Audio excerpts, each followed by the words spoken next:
Iwan ko bakit naging police general at naging abogado to si Akop. Tinawag niya na Grand Criminal Enterprise ang war on drugs ni PRRD at isa daw na Grand Criminal Conspiracy against the Filipino people. Linyada ng CPP, NPA, NDF yung kanyang ginagamit. Talaga? Line na the Grand Conspiracy of Criminal Syndicates pretending to be war on drugs at ang pagtawag sa war on drugs ni Pangulong Duterte as the Grand Criminal Enterprise, linyada ng CPP Central Committee yan sa propaganda na binibitbit ni Akop at pinapalakpakan ng mga hilaw na komunista at ng kanilang mga sabotahero sa pamumuno ni Paduano. Linya ng CPP, NPA, hindi ang line na yan na binabanggit ni Congressman Akop na dating general sa police at naging abogado pa at nagpapakilalang investigador at ang hindi niya lang idinagdag ay siya involved sa Kuratong Baliling. Sabi niya, ako'y abogado, investigador. Pero dapat dinagdag niya. Kuratong Baliling. Kuratong So it means sino to? Si Akop? Si Akop. It means to say ka, Eric, na itong kongreso natin ay infested na ng CPP-NPA. Kasi yung mga lumalabas sa bibig ng kahit yung mga dating pulis, parang ito yung salitain. Propaganda line mismo ni Juma Sison yan. Diba? Ang line na the Grand Conspiracy of Criminal Syndicates pretending to be war on drugs at ang pagtawag sa war on drugs ni Pangulong Duterte as the Grand Criminal Enterprise, linyada ng CPP Central Committee yan sa propaganda na binibitbit ni Akop. At ginagamit nila ito ngayon sa propaganda para i-malign, pakasamain ang imahin ni Vice President Sara Duterte at ang legasiya ng decisibo at malakas na pamumuno ni Rodrigo Duterte. Kasi ngayon, kahit walang naniniwala sa kanila, patuloy pa rin yung kanilang mga propaganda na yung drug war on drugs si PRRD, katulad ng sinabi ng ng isang kongresista dyan na budol daw. At napakasakit po nito dahil tayo pong lahat ay nabudol. Mahirap po ang trabaho natin dito sa Quadcom. Walang gustong pumalag sa sistema. Walang gustong buwangga sa isang popular na dating presidente. Pero kami po, tulad niya ay halal ng taong bayan. Boss D, baka may gusto kang idugtong o tanong kay Ka Eric na malinawan tayo ngayong gabi. No? Hello, Ka Eric. Ay, Boss Dada. Ang tanong ko lang, since sa sinasabi na konektado itong si Paduano sa makakaliwa, safe to say na itong kanyang party list ngayon, kasama doon sa mga listahan ng mga identified na legal fronts ng CPP-NPA. Boss Dada, hindi siya officially part kung hindi alliance. Kasi ang party list ng CPP, NPA, NDF na silang bumuo at nagpapatakbo, 4 ang naiwan. Yung Bayad Muna, na tumatakbo pa rin, sila Colmenares, no? Yung Bayad Muna. Pinatalsik na dati yan So sa CPP pa rin yun, Boss Dada, at supporter ng NPA. Ang pangalawa, yung Kabataan NPA Recruiter Party List ni Raul Manuel. Yung pangatlo, yung Gabriela NPA Lover Party List. At yung Alliance of Communist Teachers. Yung ni kay Franz Castro. So saan doon ang abang lingkod ni Paduano? Sa tanong ni Boss Dada. Sige. Sila po ay extension ng alliances. Sila po ay hindi formal sa CPP, NPA, NDF, but they also join the common agenda, which is to destroy ang political influence and legacy ng liderato ni Pangulong Duterte at ngayon pinagpapatuloy ni VP Sara Duterte. Yun ang common agenda nila, hanggang doon lang. At ang pangalawang common agenda na nakalimutan ko, pera-pera. Pera-pera. Tsaka, eto, nagsasabuatan sila hindi para Sa prinsipyo. hindi sa prinsipyo, hindi para sa pagpapaganda sa bayan, kundi para pabagsakin ang pangalan Duterte. At ang buong gobyerno guluhin. Ang tawag ko sa Pera-pera. kanila, Boss Dada, pera-pera. Ang tawag ko, Boss Dada, sa kanila, ang banateros ay kontra korupsyon, kontra kurakot, kontra abuso sa gobyerno. Ang sabotaheros na sa loob ng gobyerno para magsabotahe. Nako. So ang kanilang common agenda, Boss Dada, magsabotahe sa gobyerno. Yun. So they are hitting 2 birds in 1 stone. Yes, kasi may kita na. May kita na, nadi-destroy pa nila yung Duterte Exactly. legacy. Yun ang tinatawag na lagaring hapon. Kasi ngayon, kahit walang naniniwala sa kanila, patuloy pa rin yung kanilang mga propaganda na yung drug war on drugs si PRRD, katulad ng sinabi ng ng isang kongresista dyan na budol daw. At may malala pa siyang sinabi, I will identify him. Sige. Iwan ko bakit naging police general at naging abogado to si Akop. Tinawag niya na Grand Criminal Enterprise ang war on drugs ni PRRD at isa daw na Grand Criminal Conspiracy against the Filipino people. Linyada ng CPP, NPA, NDF yung kanyang ginagamit. Talaga? Linya ng CPP, NPA, NDF, ang line na yan na binabanggit ni Congressman Akop na dating general sa police at naging abogado pa at nagpapakilalang investigador at ang hindi niya lang idinagdag ay siya involved sa Kuratong Baliling, yung hindi dinagdag niya. Sabi niya, ako'y abogado, investigador. Pero dapat dinagdag niya. Kuratong baliling. Kuratong, Yan. So it means Sino to? Si Ako? Si Akop.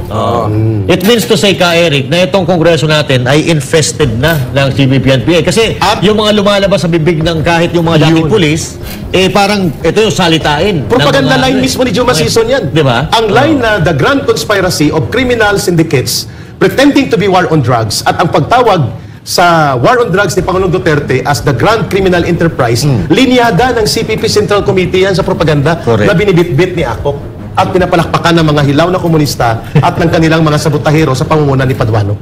At ginagamit nila ito ngayon sa propaganda para i-malign, pakasamain ang imahin ni Vice President Sara Duterte at ang legasiya ng decisibo at malakas na pamumuno ni Rodrigo Duterte. Saan ba dati ito si Akop para kay Eric? Si Akop naman, sila ang enablers. Hindi yung sa PNP, Naging CIS, CIDG, superintendent, ano to Naging commander ng CIDG, naging general, hindi ko alam kung nag-2-star general siya, pero ang alam ko, Brigadier General. Brigadier General. And then siya noon ay nag-resign sa panahon ni Ramos kasi itong Kuratong Baliling, na rub-out case na kanilang niratrat ang mga kriminal na ang may alaga, pulis din. So para mawala ang mga ebidensya, ang isa dyan senador involved, nagtumatakbo, yung author ng Joint Resolution in House Senate number 10. Bakit may liquidation certification? Parang kilala ko yun, yung senador. Naniniwala ba kayo? Mga partner, kayo ba ay naniniwala na kapag ang isang tao ay magaling magbintang, most likely siya yung tinuturo niya yung sarili niya. Totoo Sabi yan. niya, sa tuwing tumuturo ka ng isa, yung tatlong daliri nakaturo din Exactly. sa'yo. Tama. Kayo ba ay naniniwala dyan? Tama ka dyan, Boss Dada. At maganda yung tinura ninyo na binuksan nyo itong talakayan na ito. The real grand conspiracy to destroy the Filipino people and our country's democracy and to abuse the process of democratic institutions ay hindi po mga Duterte, kundi ang Kongreso na pinamumunuan ni Martin Romualdez. And that is the truth. Sapagkat hindi po mamamayagpag itong sila Paduano, sila Akop, itong mga CPP-NPA party list, at ang iba pang mga kagrupo, mga hilaw na komunista, kung walang pumupundo, walang nagpuprotekta, walang kumukumpas, at walang nagdedirect. Yan. Meron akong kwento. Ngayon daw, ang death anniversary ni Joma Sison. Oo, tama ka. December Saktong dating mo rin. 16. Yes. Ngayon. Congratulations. Happy anniversary. Death anniversary. At malamang ngayon ang mga komunista. Sorry. At ito po ay hindi po ito lingid sa kalaman ng taong bayan. Naglulupasay po ang mga komunista, ang mga nagpapakilalang hindi kami komunista, hindi kami NPA, nang mamatay si Joma, bumaha ang luha nila sa entablado sa UP. Sa magbibigay ng parangal. At ngayong gabi, ang mga komunistang mga terorista na nagkukunwaring party list ay nandun, nagbibigay pugay sa 1-year death anniversary ni Joma Sison. Kaya pala may concert kagabi. Yes. Sa Malacanang. Parang nagsabay-sabay na sila no? Parang may alliance talaga. Tama yung sinabi mo. Oo, alyansa ito ng mga conspirators. Tama si Boss Daday. Yung nagtuturo na gumawa ng masama sa bansa na hindi naman tanggap ng taong bayan, ay siya ngayon ang nabubulgar na gumagawa ng pananabutahe upang magkagulo ang bansa, magkaroon ng mga hidwaan pang politika, lumala ang paglaganap ng krisis sa kabuhayan at ekonomiya, at tumitingkad ang mga bangayan sa politika dahil silang may gawa. Bakit? Kapag nangyari po yan, mananatili po ang pagkontrol nila sa poder, at itong mga komunistang terorista ay mananatili po sila na sila ang magmamaniobra ng mga kaguluhan habang nagpapalakas ng armadong puwersa nila. So ulitin ko lang, Jay, Dada and Coach Oli and Master Judea, hindi sila isang grupo. Pero ang may pinakadelikado dyan na nasa bahagi ng alyansa ay ang CPP-NPA-NDF sapagkat may armadong grupo. Yes. Ito si Paduano, hindi. Wala na siyang armado, pero siya ay bodyguard na at bata-bata ng mga politiko, kagaya ng barkadahan nila ni Akop. At ang mga hilaw na komunista, pera at pundo ang nagpapagalaw sa kanila para maging bahagi ng sabotahe campaign. Nakakatakot pa dito, no? Hinahayaan ng gobyerno na mabuo at dumami sila dyan sa Kongreso. sa Kongreso. At hindi lang sa Kongreso, may mga iba pa dyan sa iba't ibang panig ng government. Na samantalang, noon wala naman yan at tinugis nga yung mga yan, nagkaubos-ubos. Pero ngayon sila pa ang mga may kapangyarihan na magpakontem sa isang attorney, magpakontem sa isang PNP, sa isang general na samantalang gumawa or naging bayani ng bayan natin, naging inilaan ng buhay para sa bayan natin. Nakakalungkot lang isipin na bakit pinagbigyan ng pagkakataon ng presidente at lalo na ng speaker na makagalaw yung mga makakaliwa na yan. Which brings to the question ngayon, Coach Oli, Master Judea and Boss Dada, ang binanggit ang tinura ni Jay. ito ba si Karapani Luwalhati o si Paduano ay absuelto na sa mga kasong kriminal dahil sinampa sa kanya? Walang record kung na-dismiss o hindi. Yan, tanong natin. Tanong ito Tanong natin. At kagaya ng tanong kung may 1.8 billion ba talaga. Delikado tayo sa Eric. Easy. Yung ano pa yun, with kapag galit ka pa daw, additional, 500K. Bustada, magandang tanongin ito sapagkat ang mga pinatay nila ng mga sundalo at pulis, ang sabi ni Major General Orlando De Leon, Marines, sabi niya, sorry for the word, in English please, kasi may mga nanonood na hindi naman marunong kaagad sa English. So, i-translate ko, inihian. No? Umiihi si Paduano sa puntod at libing ng mga bayaning totoong nagtanggol ng demokrasya, mga pulis at sundalo, sapagkat ang pinakulungan Tala. sa PNP Class 1988 yan. Nako. So, ang word na ginamit ni Major General Orlando De Leon, retired Marines, Paduano is making a feast, feasting on. Iniihian niya ang puntod ng mga bayaning sundalo at pulis na pinagpapatay nila. That is a very strong message coming from retired Major General Orlando De Leon. At nakakabahala yan sapagkat sino po ang nagkakanlong kay Paduano aside kay Akop at sa Congress? Ano po mga krimen niya? Mga pinagpapatay nila, pinag-ambush nila. Nagpasori ba ito? Na-absuelto ba ito? Na-amnesty ba ito? These are gray area. 22 PNP, 22 police ang namatay, di umado doon sa kay Paduano sa issue nila. Yun, isa pa yun. At ang daming pinatay ng NPA nung nasa NPA pa siya at nung nasa RPA ABB sila na dapat mapanagot siya. Lalo na ito pati si Franz Castro.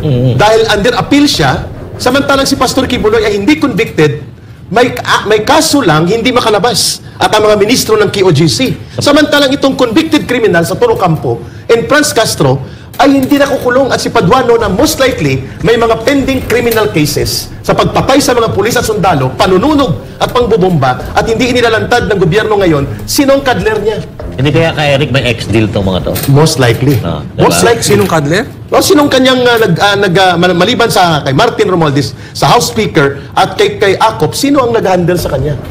Pwede ba ito? Nagtatanong na kayo ng taong bayan.